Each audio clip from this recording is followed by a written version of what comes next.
Pernah nggak sih kamu bertanya-tanya, kenapa negara kita yang kaya sumber daya alam, yang punya penduduk muda melimpah, tapi rasanya jalan di tempat saja? Kenapa upah minimum kita susah naiknya, sementara harga-harga terus meroket?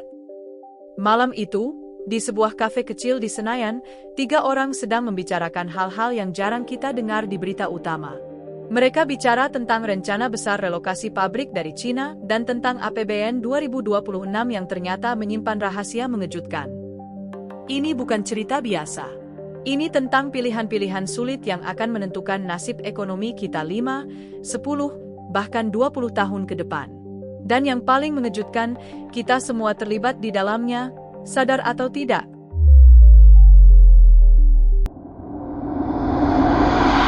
Kita semua pasti pernah dengar kabar gembira ini. Investor Cina mau pindahkan pabriknya ke Indonesia. Pemerintah menyambutnya dengan sukacita, seolah ini pertanda ekonomi kita sedang menanjak. Tapi ada yang tidak banyak dibicarakan. Realita pahit satu, kita hanya jadi tukang jahit dunia. Bayangin, pabrik-pabrik ini datang bawa mesin jahit, tapi bahan bakunya tetap impor dari Cina. Teknologinya tetap dipegang mereka.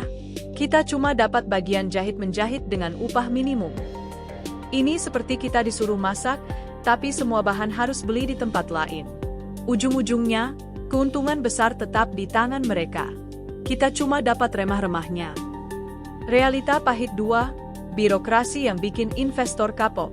Seorang teman yang kerja di industri tekstil bercerita, untuk urus satu izin saja bisa makan waktu 6 bulan. Bandingkan dengan Vietnam yang bisa selesai dalam 2 minggu.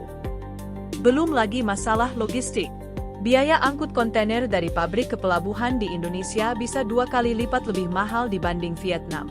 Ini bikin ongkos produksi kita tidak kompetitif. Realita pahit 3, ketika investor lebih memilih Vietnam. Faktanya, Vietnam sudah jauh lebih siap. Mereka punya pelabuhan efisien, insentif jelas, dan yang paling penting, bahan baku tekstil sebagian sudah bisa produksi sendiri. Jadi ketika investor harus memilih, mereka lebih memilih Vietnam meski upah buruh di sana sudah lebih tinggi daripada kita. Ini menunjukkan bahwa upah murah saja tidak cukup.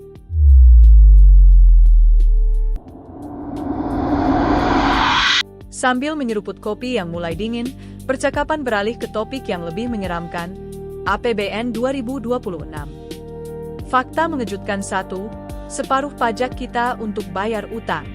Tahun depan, 1.432 triliun rupiah dari APBN akan dipakai hanya untuk membayar utang. Itu setara dengan 60% dari seluruh penerimaan pajak. Bayangkan, uang yang seharusnya bisa untuk membangun sekolah, rumah sakit, atau infrastruktur, malah habis untuk membayar tagihan masa lalu. Fakta mengejutkan 2, generasi muda akan menanggung beban ini. Ini namanya ketidakadilan antar generasi. Kita pakai uang hari ini, tapi yang bayar adalah anak dan cucu kita. Filsuf John Rawls menyebut ini sebagai salah satu bentuk ketidakadilan terbesar dalam ekonomi modern. Fakta mengejutkan 3, target pajak yang sulit dicapai. Pemerintah menargetkan penerimaan pajak naik 10 hingga 12%. Tapi realitanya, kebocoran pajak di Indonesia mencapai 1.000 triliun rupiah lebih setiap tahun. Sementara kita sibuk mengejar pajak UMKM, banyak perusahaan besar yang pintar menghindari pajak. Ini seperti mengejar tikus sementara gajah berkeliaran bebas.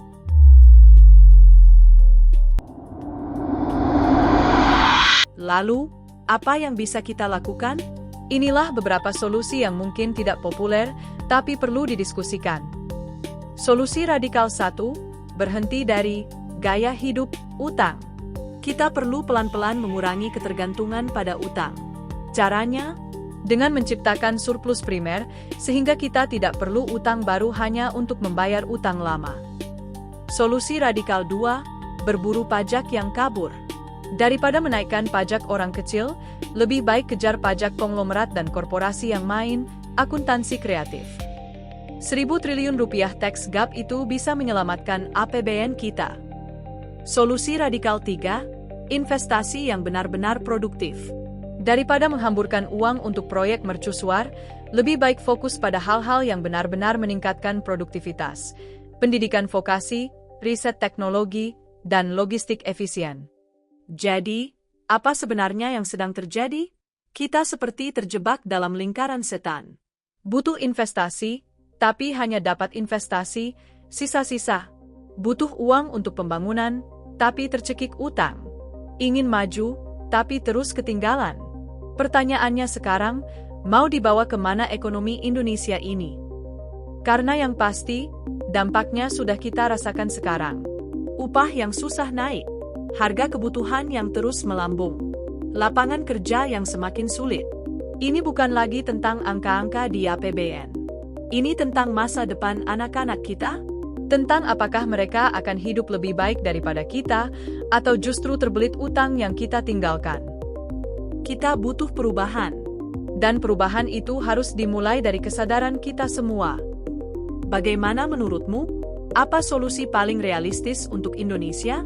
Share pemikiranmu di kolom komentar.